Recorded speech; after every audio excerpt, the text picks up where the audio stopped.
السلام علیکم ورحمۃ اللہ وبرکاتہ۔ ناظرین کرام، ہم بریک میں جانے سے پہلے آپ کی خدمت میں یہ عرض کر رہے تھے، واقعہ چل رہا تھا، قصہ چل رہا تھا حضرت جویریہ رضی اللہ تعالی عنہا کا، کہ کس طرح وہ مسلمان ہوئی الحمدللہ، اور پھر ان کے والد صاحب بھی مسلمان ہوئے، حارث رضی اللہ تعالی عنہ۔ اور پھر غزوہ مریسیع کے اندر، اس غزوے کے اندر، غزوہ بنی المصطلق یا مریسیع کے اندر کافی منافقین بھی اللہ کے رسول صلی اللہ علیہ وسلم کے ساتھ ہمراہ ہوئے، اور جب وہاں پر فتح کے بعد مال غنیمت جب تقسیم ہوا تو اسی سفر کے دوران ہی ایک واقعہ پیش آیا۔ رئیس المنافقین، منافقوں کا سردار عبداللہ بن ابی بن سلول لعین ملعون بھی وہاں پر موجود تھا، تو اس کو موقع مل گیا شرارت کرنے کا، اور شرارت کا جو طریقہ تھا ڈیوائڈ اینڈ رول کا، وہ اس زمانے میں بھی پایا گیا کہ ایک مہاجر اور ایک انصاری کے درمیان لڑائی ہو گئی، بات ہو گئی، انہوں نے کوئی بات ہوئی، لات ماری، اور پھر انصاری انہوں نے آواز دی، یا للانصار، او انصاریوں میری مدد کرو، اور مہاجر نے کہا یا للمہاجرین، اے مہاجرین میری مدد کرو۔ تو اب منافق نے یعنی کہ اس سے پہلے بلکہ اللہ کے رسول صلی اللہ علیہ وسلم کو یہ بات پتہ چلی، اللہ کے رسول صلی اللہ علیہ وسلم نے فرمایا کہ جس کا مفہوم کچھ ایسا ہے کہ یہ جاہلیت کی بات، یہ اس کی کیوں مجھے آواز آ رہی ہے، یہ جاہلیت کا امر ہے، اس کو چھوڑ دو، دعوها فإنها منتنہ۔ اللہ کے رسول کا ارشاد ہے کہ اس چیز کو چھوڑو، یہ چیز بدبودار ہے، یہ اللہ کے رسول صلی اللہ علیہ وسلم نے ارشاد فرمایا۔ پھر عبداللہ نے یہ کہا آ کر، بلکہ اللہ کے رسول کو تو نہیں ہی کہا ڈائریکٹلی، لیکن مسلمانوں کے اندر جو ہے آگ بھڑکانے کے لیے جو ہے وہ کہنے لگا کہ اچھا اب مہاجرین ہم پر حاکم بن گئے، چونکہ اللہ کے رسول صلی اللہ علیہ وسلم بھی مہاجرین میں سے تھے، وہ بھی ہجرت کر کر آئے تھے، تو اس نے یہ شرارت شروع کر دی کہ اب مہاجرین ہم پر فیصلہ کریں گے۔ مہاجرین جو ہیں وہ یعنی کہ ذلیل ترین ہیں، مہاجرین وہ آئے، ہم نے ان کو ٹھکانہ دیا، ہم عزت والے ہیں، یہ ذلیل ہیں، تو بس واپس چلو مدینہ، تو پھر ہم بتائیں گے ان کو کہ عزت والا ذلیل کو کیسے نکالتا ہے۔ اس کا تذکرہ اللہ تعالیٰ نے قرآن پاک میں بھی ارشاد فرمایا سورہ منافقین کے اندر، اور پھر اللہ تعالیٰ نے فرمایا کہ فَإِنَّ الْعِزَّةَ لِلَّهِ، کہ عزت جو ہے وہ اللہ اور اللہ کے رسول اور ایمان والوں کے لیے ہے، اور جو اس کے علاوہ ہیں ان کے لیے کوئی عزت نہیں ہے اللہ کے یہاں۔ تو اس لیے ایسی بات کہنا یہ غلط ہے۔ تو بہرحال اس وقت اللہ کے رسول صلی اللہ علیہ وسلم نے یہ ارشاد فرمایا تھا دعوها فإنها منتنہ، کہ اس بات کو چھوڑو، یہ بات بدبودار ہے۔ تو یہ کیوں ارشاد فرمایا؟ اس کا تعلق بدبو کے ساتھ، اور اسی طرح ایک اور روایت کے اندر آتا ہے کہ حضرت جابر رضی اللہ عنہ فرماتے ہیں کہ ہم کننا مع رسول اللہ صلی اللہ علیہ وسلم، کہ ہم اللہ کے رسول صلی اللہ علیہ وسلم کے ساتھ تھے، فرتقت ریح منتنہ، تو ایک بدبودار ہوا چلی، بدبو آئی ہمیں، اور ہم نے کہا کہ فقال رسول اللہ صلی اللہ علیہ وسلم، تو اللہ کے رسول نے خود ہی ارشاد فرمایا اتدرون ما هذه الريح، کہ کیا تم جانتے ہو یہ بدبو کس چیز کی ہے، یہ کہاں سے آ رہی ہے؟ تو ظاہر صحابہ کرام نے کچھ نہیں عرض کیا، تو اللہ کے رسول صلی اللہ علیہ وسلم نے ارشاد فرمایا هذه ریح الذین یغتابون المؤمنین۔ یہ روایت مسند احمد کی ہے، اللہ کے رسول صلی اللہ علیہ وسلم نے ارشاد فرمایا کہ یہ بدبو ان لوگوں سے آ رہی ہے جو اپنے ایمان والے بھائیوں کی غیبت کر رہے ہیں۔ غالباً یہ واقعہ بھی اسی موقع کے اوپر تھا، جس طرح بعضوں نے اس کا ذکر فرمایا، لیکن بہرحال اللہ کے رسول صلی اللہ علیہ وسلم نے اس کی تعبیر دی کہ اس سے بدبو آتی ہے. اور اسی طرح حدیث پاک میں آتا ہے، ایک حدیث میں آتا ہے اذا کذب العبد، کہ جب بندہ جھوٹ بولتا ہے، when a person lies، جب ایک بندہ جھوٹ بولتا ہے، تباعد عنہ الملک میلا من نتر ما جاء به، تو جو اس کے پاس جو فرشتہ ہوتا ہے، اللہ تعالیٰ نے فرشتے بھی ہمارے ارد گرد رکھے ہیں ہماری حفاظت کے لیے. کچھ ہماری حفاظت کر رہے ہیں شیاطینی طاقتوں کے خلاف. جب آدمی نیک اعمال کرتا ہے تو ظاہر ہے جب آدمی نیک اعمال کرے گا، نورانی اعمال کرے گا، تو نوری مخلوق جو ہے یعنی کہ فرشتے وہ ہمارے ارد گرد رہیں گے اور ہماری حفاظت کریں گے. اور جب بندہ غلط کام کرے گا، گناہ کرے گا، اور اسی طرح جو ہے اللہ کو ناراض کرنے والے کام کرے گا، تو شیاطین پھر اس بندے سے خوش ہوتے ہیں کہ بھائی یہ تو اپنی پارٹی کا بندہ ہے، اور اس کے ارد گرد رہتے ہیں اور اس کی جو ہے اور زیادہ جو ہے تقویت اس کو دیتے ہیں گناہ کے اوپر. تو پھر ظاہر ہے ایک نارملی طور پر پھر بھی یہ فرشتے جو ہیں وہ پیچھے ہٹ جاتے ہیں. لیکن پھر بھی اللہ تعالیٰ نے اس کے باوجود بھی اللہ تعالیٰ نے ایسے فرشتوں کو مقرر کیا ہے جو بندے کی حفاظت کے لیے بندے کے ساتھ ہوتے ہیں. تو حدیث پاک میں آتا ہے اذا کذب العبد، جب بندہ جھوٹ بولتا ہے تو وہ فرشتہ بھی 1 میل دور بھاگ جاتا ہے اس جھوٹ کی بدبو کی وجہ سے. تو معلوم کیا ہوا کہ جتنے بھی گناہ ہیں، جیسے جھوٹ ہو گیا، اسی طرح غیبت ہو گئی، یہ بدبودار چیزیں ہیں، اسپریچول بدبو ہے. بے شک ہمیں اس کی کبھی بدبو آئے یا نہ آئے، جیسے کہ یہ ایک اللہ کے رسول صلی اللہ علیہ وسلم کے زمانے میں وہ بدبو آ گئی. اسی طرح وہ بھی ایک قصہ ہے جس میں ایک صحابی نے مطلب کہ صحابیات تھی، 2 صحابیات تھیں جن کا روزہ تھا، انہوں نے پھر بھی الٹی کی اور گوشت نکلا. تو یہ کچھ خرق عادات، کچھ واقعات ہمارے تعلیم کے لیے اللہ تعالیٰ نے اللہ کے رسول صلی اللہ علیہ وسلم کی زندگی کے اندر نمودار فرمائے تاکہ ہمیں اس سے عبرت اور سبق حاصل ہو. تو گناہ جتنے بھی ہوتے ہیں ان کی بدبو ہوتی ہے، ان کی جو ہے ایک مطلب کہ بیڈ ایک کیا کہتے ہیں ایکسپریشن ہوتے ہیں، کچھ غلط مطلب کہ ایفیکٹ ہوتے ہیں جو انسان کے جسم سے نکلتی ہیں. جیسے کہ اعمال جو ہیں وہ انسان کے جسم سے نکل رہے ہیں، اچھے ہوں یا برے ہوں، نورانی اعمال ہوں یا بدبودار اعمال ہوں. تو اسی لیے وہ لائی ڈیٹیکٹر کا بھی جو ایک عجیب ایک ہے کہ جب آدمی مطلب جھوٹ بولتا ہے تو آدمی کے ضمیر اور آدمی کے باڈی کو اس کا ایک افیکٹ ہوتا ہے. تو معلوم کیا ہوا کہ گناہوں سے آدمی اپنی صحت کو بھی خراب کرتا ہے. تو بہرحال آگے بھی انشاءاللہ چلتے ہیں اور اپنی اس بات کو میں یہاں پر ہی ختم کرتا ہوں.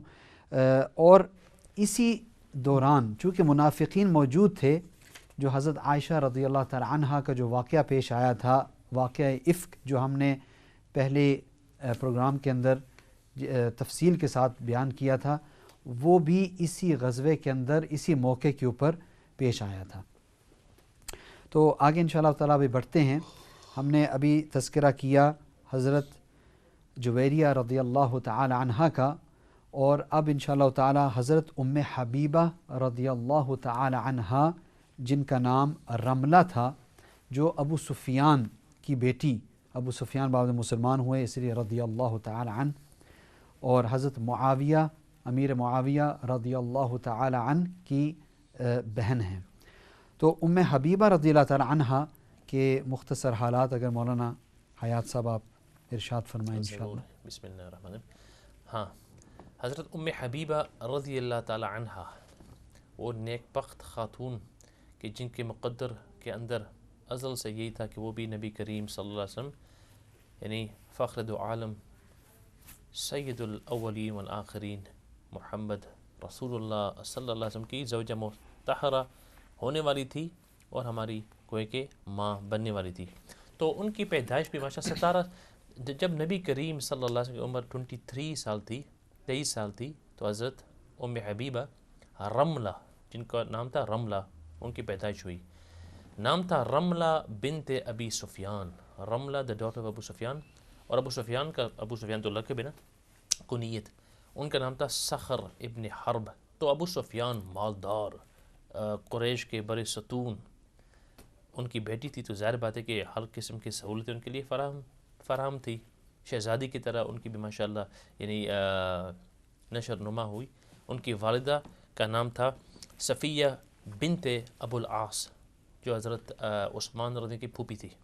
تو ماشاءاللہ جس طرح بتایا گیا کہ ان کی عمر 17 سال تھی، بلکہ جب نبی کریم صلی اللہ علیہ وسلم کے تقریباً 17 سال باقی تھے نبوت کے لیے، حضرت رملہ بنت ابی سفیان، حضرت ام حبیبہ پیدا ہوئی.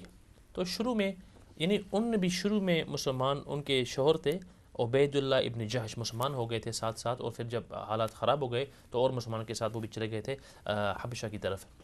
تو کیا ہوا، وہاں ذرا مسئلہ خراب ہو گیا کیونکہ عبید اللہ ابن جہش وہاں نصرانی بن گئے تھے، یعنی ہی لیفٹ دی دین اینڈ بیکیم کرسچین. تو انہوں نے پیشکش کی تھی حضرت ام حبیبہ کی طرف بھی کہ آپ بھی نصرانی بن جائیں. حضرت ام حبیبہ نے پکا یعنی اسلام ہی پر قائم رہی. اس حالت کے اندر ان کے 2 بچے بھی ہوئے تھے، حبیبہ اور عبداللہ، جس وجہ سے حضرت ام حبیبہ کو ام حبیبہ کہتے ہیں. تو خیر، تو کیا ہوا، ذرا مسئلہ اور بگڑ گیا، اور عبید اللہ بن جہش اس وقت یعنی شراب نوشی کے بھی عادی ہو گئے، اور اسی کی وجہ سے بیمار ہو کر مر گئے. تو پھر کیا ہوا کہ نبی کریم صلی اللہ علیہ وسلم نے عمر ابن امیہ ضمری کو بھیجا کہ آپ جائیں اور نجاشی جو نیک مسلمان ہو گئے تھے، کہ آپ ان کے پاس جائیں اور آپ ان کو گوئے کہ میرا یہ پیغام پہنچائیں کہ ہماری طرف سے حضرت ام حبیبہ سے ہماری منگنی کروائیں اور ہمارا نکاح ہو جائے.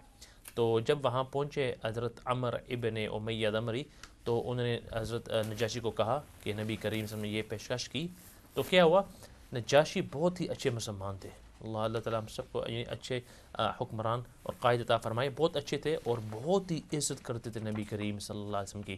تو انہوں نے اپنے جو باندھی تھی ابرا کو بھیجا کہ آپ جائیں اور حضرت ام حبیبہ رضی اللہ تک یہ بات پہنچائیں کہ نبی کریم صلی اللہ علیہ وسلم نے من جانب یعنی یہ عمر ابن امیہ ضمری کو بھیجا ہے، اور حضرت ام حبیبہ یعنی آپ کے ہاتھ کے منگنی کا ارادہ فرمایا ہے. تو آپ کا کیا جواب ہے؟ تو حضرت ام حبیبہ رضی اللہ بہت خوش ہو گئی اور انہوں نے قبول کر لیا، اور انہوں نے جو باندھی تھی ابرا کو، حدیث کے اندر کہ 2 کنگن اور 2 انگوٹھی دے دی چاندی کے خوشی کے مارے. تو الحمدللہ پھر انہوں نے اپنی طرف سے ایک وکیل مقرر کیا نکاح کے وقت. عورت کے وکیل ہوتے ہیں تو خالد بن سعید رضی اللہ ان کے وکیل تھے. اور پھر جب نجاشی کے پاس یہ خبر ملی تو حضرت نجاشی نے حضرت جعفر بن ابو طالب اور دیگر مسلمان کو جو وہاں چلے گئے تھے سب کو بلایا، اور وہاں ماشاءاللہ پھر اسی دن شام کو نکاح خود انہوں نے نکاح بنایا، کنگ رد نکاح انہوں نے پڑھایا. اور خود انہوں نے ایک رائے کے اندر کہ 400 دینار تھے، لیکن غلط ہے، 400 درہم تھے. 400 درہم انہوں نے گوئے کہ مہر دی اپنی طرف سے، نبی کریم صلی اللہ علیہ وسلم کی طرف سے مہر دی. اور پھر اسی شام کو حضرت ام حبیبہ رضی اللہ عنہا کو جب نکاح ہو گیا تو یعنی کشتی پر سوار ہو کر مدینہ کے بندرگاہ پر وہاں ان کا نزول ہوا. اور 5 یا 6 ہجری کے اندر یہ واقعہ ہوا کہ 6 یا 7 ہجری کے اندر کہ ہماری ماں حضرت ام حبیبہ رضی اللہ عنہ کو یہ یعنی خوش قسمت نکاح کی سعادت ان کو گوئے کہ مل گئی الحمدللہ. تو مولانا یہ اس میں میں نے خطبہ بھی پڑھا تھا کہ نجاشی رضی اللہ تعالیٰ عنہ چونکہ مسلمان ہو گئے تھے، تو ان کا خطبہ بہت ہی یعنی کہ زبردست، اور بلکہ چونکہ کتابوں کے اندر لکھا ہے، اور اس میں ایک یہ تھا کہ حضرت جعفر بن ابی طالب رضی اللہ تعالیٰ عنہ ان کو بھی یعنی کہ پیغام بھیجا کہ آپ چونکہ وہ ایک سردار تھے اور مطلب تو کہ امیر تھے، کہ آپ اپنے اور مسلمان لوگوں کو جو ہے دعوت دیں اور یہاں پر آئیں اور نکاح ہوگا. تو پھر نکاح کے وقت جو ہے انہوں نے بہت زبردست خطبہ پڑھا. اب دیکھیں، اندازہ لگائیں کہ ابھی مسلمان ہوئے ہیں، اللہ کے رسول صلی اللہ علیہ وسلم سے کوئی مطلب بہت نئے ہیں مسلمان، اسلام کے اندر نئے ہیں. تو انہوں نے خطبہ پڑھا، الحمدللہ الملک القدوس السلام المؤمن المہیمن العزیز الجبار اشہد ان لا الہ الا اللہ وان محمدا عبدہ ورسولہ. اور اس کے بعد وَأَنَّهُ الَّذِي بَشَّرَ بِهِ عِيسَى ابن مریم صلی اللہ علیہ وسلم اما بعد فإن رسول اللہ صلی اللہ علیہ وسلم كتب إلي أن أزوجه حبیبہ بنت ابی سفیان فأجبت إلى ما دعا إليه رسول الله صلى الله عليه وسلم وقد أصدقتها 400 دینار. ماشاء اللہ. تو اب یہ دیکھیں یعنی الفاظ ایسے ہیں سبحان اللہ. اور یہ یہاں پر تو دینار کا ذکر ہے اس روایت کے اندر. تو ایک عجیب ہمیں مطلب کہ اصول ملتے ہیں کہ نکاح کس طرح کیا جاتا ہے اور نکاح کے الفاظ کیسے ہیں کہ کتنے سے 10 الفاظ کا چراغ ہے یہاں. جی بالکل بالکل. کافی مسائل اس سے جو ہے نا ہمیں استنباط ہو سکتے ہیں. سبحان اللہ. اس سے بھی ہو سکتے ہیں. اور پھر اس کے بعد چونکہ یہ انہوں نے ایجاب کیا اور اب قبول جو ہے اس کے لیے وکیل بنایا تھا حضرت خالد بن سعید کو, تو انہوں نے پھر اور اپنا خطبہ پڑھا. ان کا بھی خطبہ بڑا زبردست ہے. تو بہرحال وقت کی قلت کی وجہ سے اس پر اتنی زیادہ وقت نہیں لگاتے, لیکن یہ کہ ان چھوٹی چھوٹی باتوں کی وجہ سے بہت سارے علماء کرام کے لیے مسائل کا استنباط کہ نکاح کس طرح کرنا ہے, نکاح کس طرح پڑھانا ہے. سبحان اللہ کہ بہت سارے اصول ہمیں ملتے ہیں. کبھی انشاءاللہ موقع ہوا تو اس کے اوپر بھی ہم بات کریں گے. تو مولانا آپ اپنی بات کو جاری فرمائیں انشاءاللہ. تو بس یہی کہہ رہا تھا کہ ماشاءاللہ پھر نکاح وہاں ہو گیا اور سیدنا ام حبیبہ رضی اللہ عنہ ہماری ماں. بعض لوگ کہتے کہ نہیں, مسئلہ یہ ہوتا ہے کہ بعد میں جب ابو سفیان رضی اللہ مسلمان ہو گئے تھے فتح مکہ کے وقت, اس کے بعد ان کا نکاح ہوئے کہ لوگ ان کو حقارت سے دیکھتے تھے وغیرہ, تو انہوں نے درخواست کی یا رسول اللہ 3 یعنی باتیں ہیں آپ ان کو قبول کر لیں. ان میں سے ایک یہ بھی تھی کہ آپ ام حبیبہ سے نکاح کر لیں, لیکن یہ غلط بات ہے کیونکہ شروع سے, کیونکہ حدیث کے اندر ہے نا کہ ایک مرتبہ ابو سفیان آئے تھے حضرت, اس وقت ام حبیب مسلمان تھی نا, اور ظاہر بات ہے بس سے بتاتے جائیں کہ تشریف لائے حضرت ام حبیبہ کے پاس, اور ان کے یعنی وہ چاہتے تھے کہ میں بیٹھوں یہاں جس طرح مہمان آتے ہیں آپ بیٹھیں. تو جب وہ بیٹھیں تو وہاں نبی کریم صلی اللہ علیہ وسلم کے یعنی فراش مبارک تھا, تو فوراً ہی بچھونا تھا, تو فوراً حضرت ام حبیبہ نے ہٹا دیا اس کو. تو ان کے والد نے کہا کہ دیکھیں ام حبیبہ یہ تو 2 باتیں ہیں, یا تو یہ کہ میں یعنی آپ کی عزت کے اندر میں اتنا بڑا ہوں کہ یہ جو بچھونا ہے یہ میرے لیے ایک کمتر چیز ہے اور آپ نے اس لیے اٹھا لیا, یا نمبر 2 کہ میں اس کے لیے یعنی میں حقیر ہوں اور یہ میرے لیے مجھ سے بہتر ہے. تو حضرت ام حبیبہ نے کہا کہ دیکھیں آپ تو آپ مشرک ہیں, انما المشرکون نجس, تو اور آپ مسلمان نہیں ہیں اور یہ نبی کریم صلی اللہ علیہ وسلم کا بچھونا ہے, تو آپ اس کے لائق نہیں ہیں. تو ابو سفیان کہتے ہیں کہ مجھ پر اتنا اثر ہوا اس وقت, اور انہوں نے کہا کہ مجھ سے یہی بات میں نے کہہ دی کہ آپ ہمارے بعد کافی بگڑ گئی ہیں. تو خیر بات یہ تھی کہ شروع سے تو یہ ایمان کا مطلب ولولہ تھا. سبحان اللہ. ہاں والد صاحب اپنی جگہ پر, اور رسول اللہ صلی اللہ علیہ وسلم کے اور حدیث کے اندر کہ جب کوئی دیکھتا رسول اللہ کو فوراً محبت آ جاتی تھی. عجیب چیز. تو آپ نے والد, حالانکہ حضرت ام حبیبہ کتنی یعنی شریف النسل اور سب سے بہترین, حضرت ابو سفیان فرماتے کہ ہندی اجمل العرب و احسن ہو ابو ام حبیبہ, یہ سب سے بہترین عورتیں اور سب سے خوبصورت ام حبیبہ ہے. تو یعنی باقاعدہ اخلاق کے اعتبار سے اس اخلاق کے باوجود بھی انہوں نے والد صاحب کو ایک قسم کا دھٹکار دیا کیونکہ نبی کریم صلی اللہ علیہ وسلم کی محبت تھی. ہاں سبحان اللہ. جی مولانا عبدالباسط صاحب, ابھی چونکہ وقت بھی تھوڑا رہ گیا ہے, وفات کے قریب کے کچھ واقعات اور مزید کچھ واقعات جو آپ فرمائیں. بسم اللہ الرحمن الرحیم. حضرت ام حبیبہ رضی اللہ عنہ اس طرح کہ آپ سماعت فرما رہے تھے علماء کرام سے, بہت ہی بلند مقام اللہ تبارک و تعالیٰ نے ان کو عطا فرمایا تھا. سب سے پہلے تو جب ان کا عبید اللہ بن جاش سے نکاح تھا اور اس کے بعد وہ جب عیسائی ہو گئے تھے, اس سے پہلے انہوں نے ایک خواب دیکھا تھا, اور وہ خواب تھا ان کو بڑی بری حالت میں اور بھیانک حالت میں دیکھا تھا, اور صبح جب اٹھیں تو پتہ چلا کہ وہ عیسائی ہو چکے ہیں.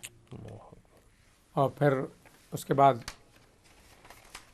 اسی حالت میں ان کا انتقال ہو جاتا ہے, اور پھر وہ عدت کی زندگی عدت کا وقت گزارتی ہیں.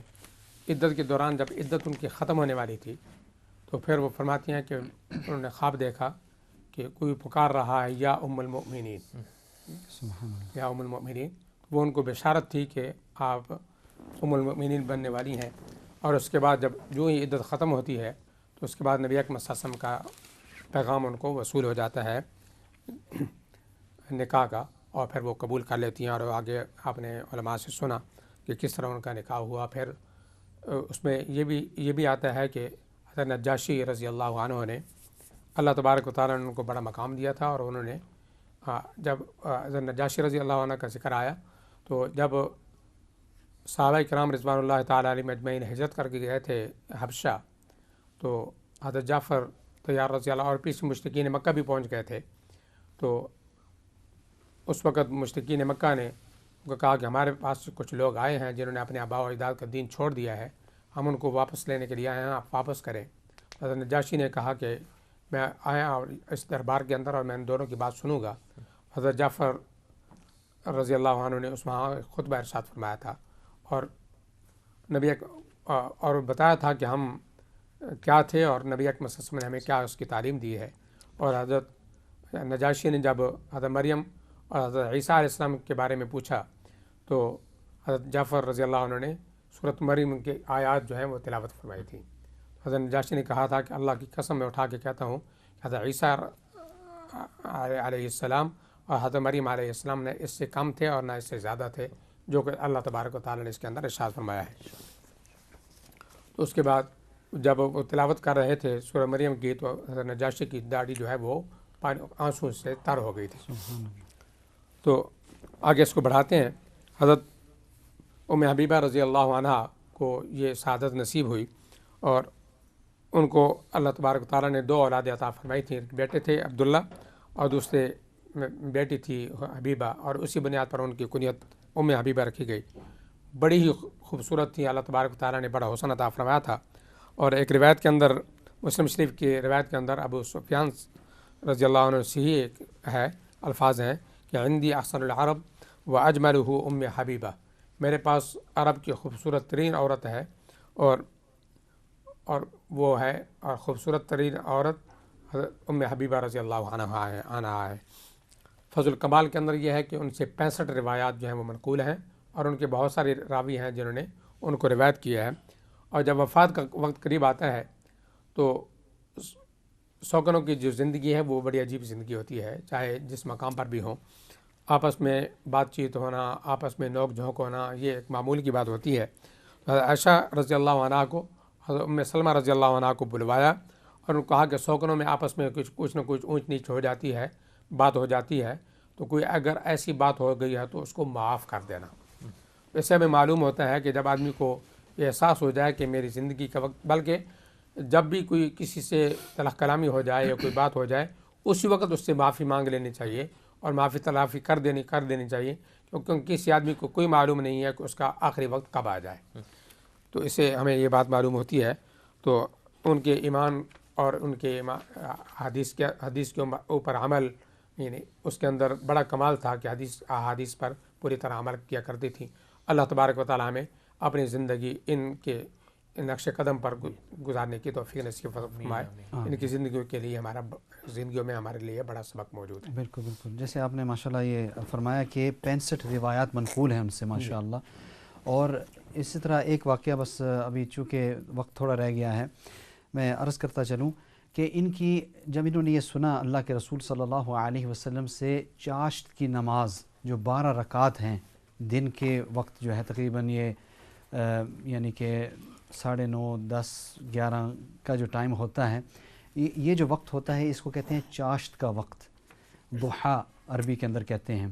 تو اس کی 12 رکعات ہیں، جو 12 رکعات پڑھے گا اللہ سبحانہ و تعالیٰ جنت کے اندر اس کے لیے محل تیار کریں گے.